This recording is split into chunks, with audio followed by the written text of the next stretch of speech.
షాద్నగర్ వైపు ఉన్న DTCP RERA approved సిర్లసీమ 2 double benefit offer తో సిర్లసీమ 2 ఒక్కసారి ఫ్యామిలీతో విజిట్ చేసి మంచి నిర్ణయం తీసుకోండి. వైసీపీని వీడాల్సినటువంటి పరిణామాలు ఏంటి? టికెట్ ఇవ్వాల్సిందిగా కోరుచున్నాను, నాకు ఇవ్వండి, నేను గెలిపించుకొని వస్తాను. ఒకటే మాట అన్నాడు, నేను నా ఇచ్చే శక్తి నా దగ్గర లేదు, పోయి ఎమ్మెల్యే గారిని అడగండి, టికెట్ ఇస్తాడేమో. నేను ఇండిపెండెంట్గానే పోటీ చేసి నేను రావడం జరిగింది. కాంగ్రెస్ను ఈ ప్రాంత ప్రజలు ఆదరిస్తారని మీరు నమ్ముతున్నారా? తిరుమలమ్మ అనే ఒక పదవి తీసుకునింది కాబట్టి ఆమె ఖచ్చితంగా కాంగ్రెస్ని ముందుకు తీసుకొని పోయి తిరుమల దగ్గర నుంచి ఎలాంటి హామీ వచ్చింది?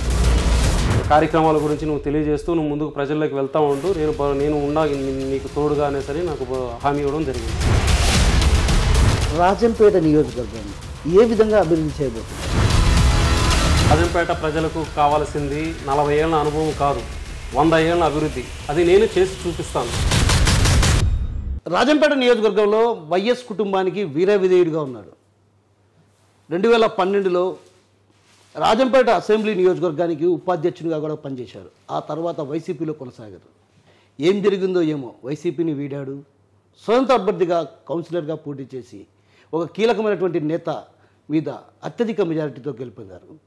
ఆ తర్వాత ఇప్పుడు జరుగుతున్న పరిణామాల నేపథ్యంలో రాజంపేట అసెంబ్లీ అభ్యర్థిగా బరిలోకి దిగాలన్నటువంటి యోచనలో పడ్డారు. అందులో భాగంగా కాంగ్రెస్ పార్టీతో కలిసి అభ్యర్థిగా బరిలోకి దిగాలని ఇప్పటికే దరఖాస్తు. అసలు వైసీపీని ఎందుకు వీడాల్సి వచ్చింది? కాంగ్రెస్ పార్టీలో ఒక రకంగా వైఎస్ కుటుంబానికి వీర విధేయతగా ఉన్నటువంటి రేనాటి నాగవేంద్ర వర్మ మనతో పాటు. ముందుగా నమస్కారం అండి వర్మ గారు. నమస్కారం.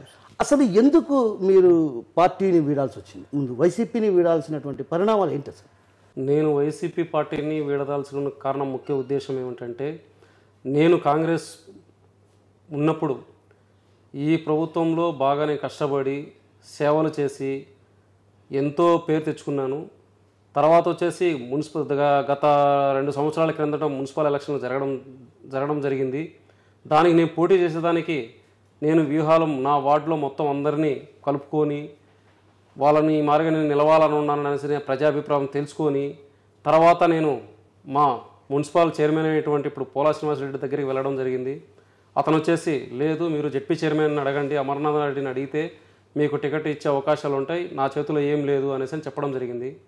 తర్వాత వచ్చేసి జెడ్పీ చైర్మన్ని కూడా అడగడం జరిగింది. వెళ్ళి, అన్నా నేను ఇప్పుడు ఇన్నేళ్లలో నేను వైఎస్ఆర్సీపీకి మీకు విధేయుడుగా ఎన్నో సేవా కార్యక్రమాలు చేశాను, నాకు ఈసారి నాకు మున్సిపాలిటీ టికెట్ ఇవ్వాల్సిందిగా కోరుచున్నాను, నాకు ఇవ్వండి, నేను గెలిపించుకొని వస్తాను. మన ఇందువరకు పార్టీలో కష్టపడి ఎన్నో సేవలు చేసినాను కదా, నన్ను గుర్తించి నాకు టికెట్ ఇవ్వాలని అడిగి కోరడం జరిగింది. ఆయన ఒకటే మాట అన్నాడు, నేను నా ఇచ్చే శక్తి నా దగ్గర లేదు, పోయి ఎమ్మెల్యే గారిని అడగండి, మీకు టికెట్ ఇస్తాడేమో, ఒకసారి ఎమ్మెల్యేని కూడా సంప్రదించండి అని చెప్పడం జరిగింది. కానీ నేను ఎమ్మెల్యేతో నాకు విభేదాలు ఉండడం కారణంతో నేను నేనైతే అక్కడికి వెళ్ళను, నేను ఇండిపెండెంట్గానే పోటీ చేసి నేను నిలుస్తున్నాను, మీరు మాత్రం నన్ను ఇబ్బంది పెట్టగాకని చెప్పి రావడం జరిగింది. నేను స్వతంత్రంగా అభ్యర్థిగా బరిలో దిగాను. నా వార్డులో ప్రజా బలం ఎక్కువ ఉండడం వల్ల నేను అత్యధిక మెజార్టీతో గెలవడం జరిగింది. ఇప్పుడు మీరు కాంగ్రెస్ టికెట్ ఆశిస్తున్నారు. షర్మిల దగ్గర నుంచి ఎలాంటి హామీ వచ్చింది మీకు కాంగ్రెస్ టికెట్? షర్మిలమ్మ గారిని మేము కలవడం జరిగింది. ఆమె ఒకటే చెప్పింది, గత సంవత్సరాలు ఏమైనా చేసావా పార్టీకి ఏదనంటే, నేను ఈ మాదిరిగా కౌన్సిలర్గా గెలవడం జరిగింది. తర్వాత వచ్చేసి ఈ మాదిరిగా నాకు యూత్లో మంచి ఫాలోయింగ్ ఉంది, సేవా కార్యక్రమాలు చేయడం జరిగింది, కరోనా టైంలో కానీ ఇతరత్ర సేవా కార్యక్రమాలు చేయడం జరిగింది. ఆమె నన్ను గుర్తించి ఈ మాదిరిగా నేను మీకు అండగా ఉంటాను, నేను నా సపోర్టు నీకు ఉంటుంది, ఇబ్బంది లేదు, మీరు ప్రజల్లో వెళ్ళి మన పార్టీ గురించి విధానాల గురించి మన పార్టీ కార్యక్రమాల గురించి నువ్వు తెలియజేస్తూ నువ్వు ముందుకు ప్రజల్లోకి వెళ్తూ ఉండు, నేను ఉండా నీకు తోడుగా అనేసరి నాకు హామీ ఇవ్వడం జరిగింది. అంటే ఎలా వెళ్తారు? ఇప్పుడున్నటువంటి పరిస్థితుల్లో తెలుగు రాష్ట్రాన్ని ముక్కలు చేసింది కాంగ్రెస్ పార్టీ అన్నటువంటి వాదన బలంగా వినిపిస్తున్న తరుణంలో ఒక రకంగా ఏపీలో అసలు కాంగ్రెస్ పార్టీనే లేదన్నటువంటి ప్రస్తుతం ఉన్నటువంటి పరిస్థితుల్లో నేనేమంటానంటే, ఇలాంటి పరిస్థితుల నేపథ్యంలో కాంగ్రెస్ను ఈ ప్రాంత ప్రజలు ఆదరిస్తారని మీరు నమ్ముతున్నారా? ఆదరిస్తారు. ఎందుకంటే ఒకప్పుడు కాంగ్రెస్లో పార్టీలో బలమైన వ్యక్తులు లేకపోవడం వల్ల, ఒకటి ఉమ్మడిలో మనకు ప్రత్యేక హోదా, ఇప్పుడు బీజేపీ ప్రభుత్వం వచ్చింది, గత ప్రభుత్వంకి బీజేపీ సెంటర్లో వచ్చినా కూడా మనకేమీ ప్రత్యేక హోదా ప్రకటిస్తామని చెప్పారు, అది లేదు. పోలవరం ప్రాజెక్టు డ్యామ్ నిర్మిస్తామని చెప్పారు, అది లేదు. ఇప్పుడు ఉండి కూడా అభివృద్ధి చేయలేదు. ఇంకా దాంతో ఇప్పుడు కాంగ్రెస్ పుంజుకోవడానికి కారణం ఏంటంటే మెయిన్గా వచ్చేసి షర్మిలమ్మ అనే ఒక వ్యక్తి, గొప్ప వ్యక్తి ఇప్పుడు కాంగ్రెస్లో పిసిసి అధ్యక్షురాలుగా పదవి తీసుకునింది కాబట్టి ఆమె ఖచ్చితంగా కాంగ్రెస్ని ముందుకు తీసుకొని పోయి సెంట్రల్లో కూడా మాట్లాడి ప్రభుత్వం మారిన తర్వాత అయినా కూడా మనకు ప్రత్యేక హోదా ఇస్తానని హామీ ఇచ్చింది. అభయాస్తం కింద కొత్తగా ప్రతి కుటుంబానికి, పేద కుటుంబానికి 5,000 రూపాయలు ప్రతి నెల ఇవ్వడం కూడా ఒక హామీగా ముందుకి ప్రజల్లోకి తీసుకెళ్తే ఖచ్చితంగా కాంగ్రెస్ ప్రభుత్వాన్ని ఆదరిస్తారని మేము నమ్ముతున్నాం. ఎలా వెళ్తారు ప్రజలకి? మీకు టికెట్ కేటాయిస్తారు, ఓకే బాగానే ఉంది. మీరా కొత్త వ్యక్తి. నేనేమంటున్నానంటే ఇప్పుడున్నటువంటి అభ్యర్థులు బలాబలాలు వేరీ చేసుకుంటే వాళ్ళ ముందు మీరు ఒక చిన్న స్థాయి వ్యక్తిగా ఉండే అవకాశాలు ఎలా బ్యాలెన్స్ చేసుకుంటూ పోతారు పైకి? ఇద్దరు ముఖ్యమైన పార్టీలు, ముఖ్యమైన ఇద్దరు వ్యక్తులు ఎమ్మెల్యే బరిలో దిగి ఉన్నారు. ఆల్రెడీ ఒక దిట్టు వైసీపీ ఉన్నది, ఒక దిట్టు టీడీపీ ఉన్నది. నన్ను మధ్యలో ఆదరిస్తారని మీరు క్వశ్చన్ చేసిన దానికి నేను ఒకటే ఆన్సర్ చెప్తున్నాను. ఇప్పుడు గత టీడీపీ ప్రభుత్వంలో ఉన్న మేడా మల్లికార్జున రెడ్డి అభివృద్ధి ఏం చేసినాడో 5 ఏళ్లలో, ఇప్పుడు మళ్ళీ వైసీపీలోకి వచ్చిన అదే మేడా మల్లికార్జున రెడ్డి ఈ రాజంపేటానికి ఏ అభివృద్ధి చేశాడనేది ప్రజలు పూర్తిగా అర్థమవుతుంది. అదేవిధంగా ఇంకొకటి ఏంటంటే ఇక్కడ రాజంపేటలో ముఖ్యంగా నష్టపోయింది ఒక అన్నమయ్య జిల్లా, ఒక జిల్లా విభజన జరగడం ఒకటి, అన్నమయ్య డ్యామ్ ఒకటి, ఒక దిట్టు మెడికల్ కాలేజీ ఒకటి ఇబ్బంది జరిగింది మనకి. ఈ మూడిటి మీద ప్రస్తావన అడిగేవాడు ఒక రాజంపేట ఎంపీ అభ్యర్థి అయిన మిథున్ రెడ్డి స్పందించడం లేదు, ఎమ్మెల్యేగా ఉన్న మేడా మల్లికార్జున రెడ్డి స్పందించలేదు, అట్లే జెడ్పీ చైర్మన్ ఉన్న ఆకేపాటి అమర్నాథ్ రెడ్డి స్పందించలేదు. ఇప్పటి వరకు ఆకేపాటి డ్యామ్ కొట్టుకొని పోయి 32 మంది చనిపోవడం జరిగింది. దానికి ఇప్పటి వరకు కూడా వాళ్ళకు ఉండడానికి గృహాలు లేవు, సక్రమంగా వాళ్ళని పట్టించుకునే వాళ్ళే లేరు. ఇప్పుడు కూడా గుడారాలు వేసుకొని జీవిస్తూ కొనసాగుతున్నారు. అదేవిధంగా ఇంత వ్యతిరేకత ఎక్కువగా రాజంపేట నియోజకవర్గంలో ఒక యువతను కోరుకుంటుంది, మూడో వ్యక్తి తరాన్ని యువతను కోరుకుంటుంది ముఖ్యంగా. దానికోసంగా నేను ఈరోజు కాంగ్రెస్ ప్రభుత్వంలో ఒక డాక్టర్ వైఎస్ రాజశేఖర రెడ్డి కుమార్తె అయినటువంటి షర్మిల గారు ఈరోజు ఈ పార్టీకి పగ్గాలు పుంజుకోవడం వల్ల మరింత బలం కాంగ్రెస్కి పట్టు అనేది వచ్చింది. దాని ద్వారా అప్పుడున్న షర్మిలమ్మ గారు కాంగ్రెస్ ప్రభుత్వాన్ని పాదయాత్ర చేసి వైఎస్ఆర్సీపీ ప్రభుత్వాన్ని ఏర్పాటు చేసిన ఘనత వైఎస్ షర్మిల ముఖ్య పాత్ర వహించారు.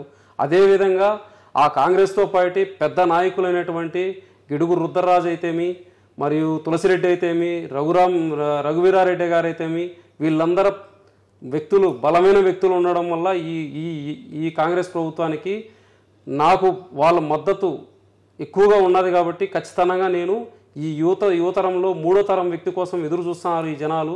రాజంపేట ముఖ్యమైన కారణంతో తర్వాత ఈ నియోజకవర్గానికి అభివృద్ధి చేసే బాటలో ఒక యువత ముందుకొస్తేనే మార్పు వస్తుంది. దానికోసం రాజంపేట నియోజకవర్గం ఎదురు చూస్తుంది. యువత అయితే బాగుంటుంది అనే ఉద్దేశంతో కూడా నేను ఈరోజు ముందుకు రావడం జరిగింది. నాకు వెనక ఈ ముఖ్యమైన నాయకులు డాక్టర్ వైఎస్ రాజశేఖర రెడ్డి కూతురైనటువంటి షర్మిల మేడం నాకు ఫుల్గా భరోసా ఇచ్చింది. నేను నీ వెనకాల ఉండా, నువ్వు ముందుకు సాగు అనేసి. మీ నియోజకవర్గ పరిధిలో వీరబల్లె, సుండిబల్లె, రాజంపేట, నందలూరు, ఒంటిమిట్ట, సిద్ధవటం ఈ 6 మండలాలు ఉన్నాయి. 6 మండలాల్లో మీకు ఆదరిస్తారా? 6 మండలాల్లో తప్పకుండా ఆదరిస్తారు. ఎందుకంటే నేను చేసిన కార్యక్రమాలు కానీ, నాకున్న యువత తరం, నేను వచ్చేసి నందలూరు మండలం మన ప్రాంతం నుంచి వచ్చిన వ్యక్తినే కాబట్టి నందలూరు మండలం అంటే నాకు ఒక కుటుంబ సభ్యుల మాదిరిగా మేము ఉంటాము. గత 17 ఏళ్ళ నుంచి రాజంపేటలో నివసిస్తున్నాను. ఇక్కడ నేను ఇన్ని సేవా కార్యక్రమాలు చేశాను. ఎంతమంది యువతకు ఆదర్శంగా నిలిచానో రాజంపేటలో ఉన్న ప్రతి ఒక్కరికి తెలుసు. అదేవిధంగా ఈరోజు నేను మున్సిపాలిటీ ఎలక్షన్లో అత్యధిక మెజార్టీతో ఒక చైర్మన్ అభ్యర్థి మీద గెలవడం అంటే అది ఆశామాషి కాదు. ఎందుకు గెలిచానంటే నాకున్న మంచితనం ఉంది కాబట్టి ఈరోజు నన్ను జనాలు మా వార్డులో కానీ ప్రతి ఒక్కరు ఆదరించడం, నన్ను గెలిపించడం జరిగింది. ఇంకా వీరబల్లి, సుండుపల్లి అంటారా, అక్కడ ఉన్న మైనార్టీ నా ఫ్రెండ్స్ సోదరులు మరియు వీరబల్లిలో కానీ సుండుపల్లి, వీరపల్లి, నందలూరు మండలము ప్లస్ ఒంటిమిట్ట, సిద్ధవట మండలాల 6 మండలాల్లో కూడా నాకు నా స్నేహితపూర్వకం ఎక్కువగా ఉంది. అదేవిధంగా వాళ్ళు కూడా ఏమని ఆలోచన చేస్తున్నారంటే కొత్త తరం యువత ఉండేది కావాలి, మనకు మార్పు రావాలి. ఈ మార్పు కోసం ఒక యువకుడు అనేవాడు ముందుకు రావాలని ప్రతి 6 మండలాల్లో ఎదురు చూస్తూ ఉన్నది. అంటే మీరు ఇప్పుడు నేను రాజంపేట ఎమ్మెల్యేగా పోటీ చేయబోతున్నాను అంటున్నారు.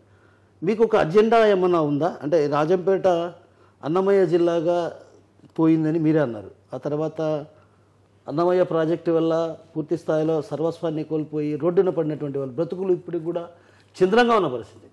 మరోవైపు ఎంతో కాలంగా ఇక్కడ చూస్తే మార్కెట్ పరిస్థితి. సో ఇక్కడ ఉన్నటువంటి పరిశ్రమ కూడా ఆల్విన్ ఫ్యాక్టరీ, ఒకప్పుడు ఆ ఫ్యాక్టరీ మూతపడింది. ఉద్యానవన వంటలకు కూడా ఈ రాజంపేట ప్రసిద్ధి. సో మీకు సొంత అజెండా ఏమన్నా తయారు చేసుకున్నారా అంటే డెవలప్మెంట్ విషయంలో? రాజంపేట నియోజకవర్గ నిరుద్యోగ యువత ముఖ్యంగా ఇక్కడ పరిశ్రమలు లేక గల్ఫ్ దేశాలకు వెళ్ళి అక్కడ జైల్లో మొగ్గుతూ వాళ్ళు నానా ఇబ్బందులు పడుతూ ఉన్నారు. మరియు అందుకోసంగా ఇక్కడ పరిశ్రమలు తెచ్చి ఆ నిరుద్యోగ యువతకు నేను ఉపాధి కల్పించేదానికి కృషి చేస్తాను. తర్వాత అన్నమయ్య డ్యామ్ కొట్టుకొని పోయి నిరసరాసులైన కొన్ని వందల కుటుంబాలు రోడ్డున పడి ఎట్లా జీవిస్తున్నాయో అది నాకు తెలుసు. ఎందుకంటే నేను ఒక మునక ప్రాంత వాసుడిగా నాకు ఆ కష్టాలు అవి తెలుసు. కాబట్టి నా ఇబ్బందులు మేము ఎలా పడినామో వాళ్ళు అంతకన్నా ఎక్కువగా పడుతున్నారు. కాబట్టి వాళ్ళకు కూడా ప్రతిక్షణం అండగా ఉండి సమస్యల పరిష్కారానికి కృషి చేస్తాను. ఇంకా ముఖ్యంగా నందలూరు మండలం ఆల్విన్ ఫ్యాక్టరీ ఈరోజు మూతపడడానికి కారణం పాలకుల నిర్లక్ష్యం వల్లనే ఈరోజు అది మూతపడడం జరిగింది. దానికి ధీటుగా అదే పరిశ్రమ, అలాంటి పరిశ్రమ, పెద్ద పరిశ్రమను తీసుకొచ్చి ధీటుగా నిరుద్యోగ యువతకు నేను ఉపాధి కల్పించేదానికి పెద్ద ఎత్తున కృషి చేస్తాను. మొత్తం మీద మీరు ఎమ్మెల్యే అభ్యర్థిగా పోటీకి దిగితే రాజంపేట నియోజకవర్గాన్ని ఏ విధంగా అభివృద్ధి చేయబోతున్నారు? అంటే ఇప్పుడు ఉన్నటువంటి పరిస్థితుల్లో డ్రైనేజీ వ్యవస్థ కావచ్చు, మార్కెట్ చూస్తే అదే విధంగా ఉంది. తర్వాత వరదలు వచ్చినప్పుడు కూడా కొన్ని ప్రాంతాలు జలమయమయ్యే పరిస్థితి కనిపిస్తుంటాయి. వీటన్నిటి పరిష్కార మార్గాలు ఎలా? రాజంపేట అభివృద్ధి కోసం అయితే మాత్రం నేను రాజంపేట ప్రజలకు చెప్పడం ఏమిటి అంటే, నేను మున్సిపాలిటీ కౌన్సిలర్గా ఇప్పుడు వరకు 2.5 సంవత్సరం జరిగిపోయింది. ఎటువంటి అభివృద్ధి అనేది నోచుకోలేదు. అట్లాగే కాలువలు చూస్తే చాలా దారుణంగా ఉన్నాయి.